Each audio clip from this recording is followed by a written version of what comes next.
आप पढ़े लिखे समाज के लोग हैं, आप पढ़ाई के लिए जा रहे हैं, तो एक परीक्षा से क्या घबराना।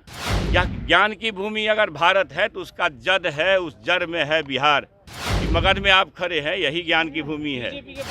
वेल बिगन हाफ डन, ये शुरुआत संघियों के पांव से जमीन खिसका दिया है, वो चिंता में बरबरा रहे हैं। नमस्कार, मेरा नाम प्रेम है और आप लाइव स्ट्रीम देख रहे हैं। देखिए, बिहार में जो नई शिक्षा भर्ती नियमावली को लेकर बदलाव किया गया है, इसको लेकर तमाम जो विपक्ष के लोग हैं वो सवाल खड़े कर रहे हैं।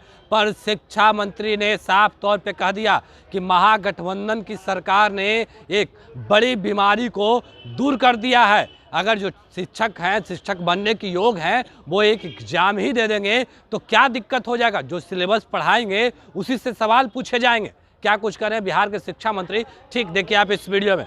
आप एक चीज बताइए, गुणवत्तापूर्ण शिक्षा देना, गुणवत्तापूर्ण शिक्षा देना इस सरकार का संकल्प है।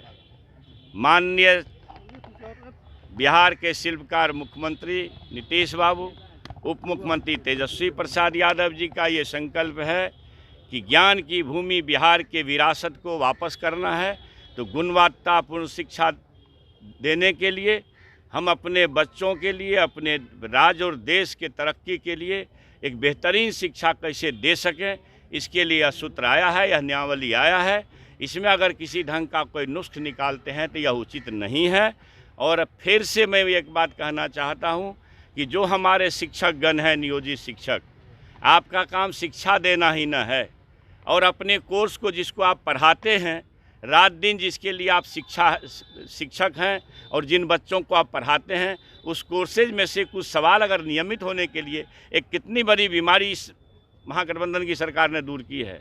आप नियोजित थे, आप राजकर्मी के दर्जा में जाएंगे, आपको सारी सुविधाएं मिलेगी और अच्छा वेतनमान होगा। तो इस परिस्थिति में और कोई यह कह दे, आज किसी नेता का बयान सुन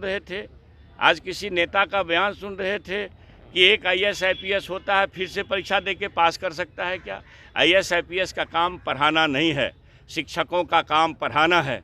जिस कोर्स को आप पढ़ाते हैं उसी कोर्स में से अगर कुछ सवाल आपके सामने रखे जाएंगे नियमित होने के लिए, इसके लिए चिंता नहीं करनी चाहिए, इसके लिए घबराना भी नहीं चाहिए। बिहार वासियों को 10 लाख बच्चों को, बेरोजगारों को नौकरी देनी है, उसका ये आयाम है कि लगभग 2.5 लाख से ऊपर ये नियुक्ति 4-5 महीने के अंदर आपके सामने नजर आएगी।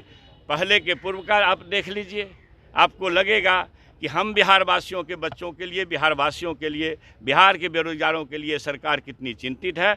और उसी चिंता को ख्याल में रख करके, फिर माता पिता का ध्यान रख करके, यह ज्ञान की भूमि अगर भारत है तो उसका जद है, उस जड़ में है बिहार।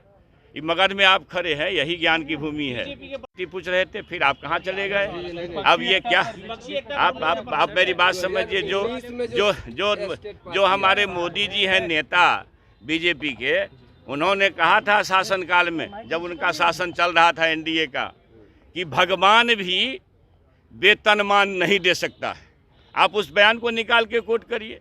अब जो राष्ट्रीय मानव संसाधन विकास मंत्री हैं, शिक्षा मंत्री जो भारत सरकार के हैं, उन्होंने 2 दिन पहले कहा है कि साहब B.Ed कर लेता, लोग को कोई रोज़गार नहीं मिलता है तो B.Ed कर लेता है।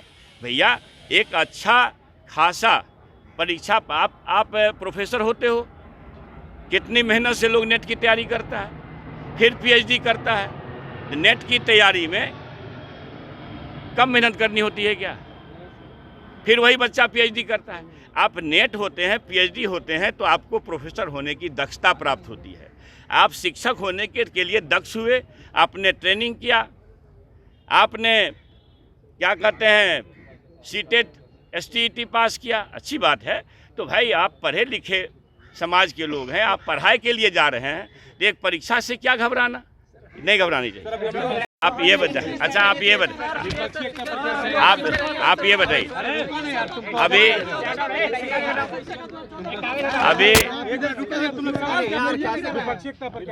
आप देखिए, बिहार में जब महागठबंधन बनी तो नफरतवादियों की नींद हराम हो गई। अब एक पहला वेल बिगन हाफ डन, ये शुरुआत संघियों के पांव से जमीन खिसका दिया है, वो चिंता में बरबरा रहे हैं। तो अभी आप बिहार के शिक्षा मंत्री प्रोफेसर चंद्रशेखर को सुन रहे थे। उनका साफ तौर पे कहना है कि बिहार की सरकार ने एक बड़ी बीमारी दूर कर दी है। यानी जिस तरीके से जो सीटेड बीटेड जो पास करके आते थे चयनित अभ्यर्थी, उनको नियुक्ति पत्र मिलता था और अब उनको भी अब एक एग्ज़ाम देना होगा। इसको लेकर शिक्षा मंत्री ने कहा ये अच्छा पहल हुआ और कहीं ना कहीं जो लोग शिक्षक बनेंगे वो अच्छे क्वालिटी के बनेंगे। बाकी की तमाम खबरों के लिए बने रहें लाइव सिटी के साथ। धन्यवाद।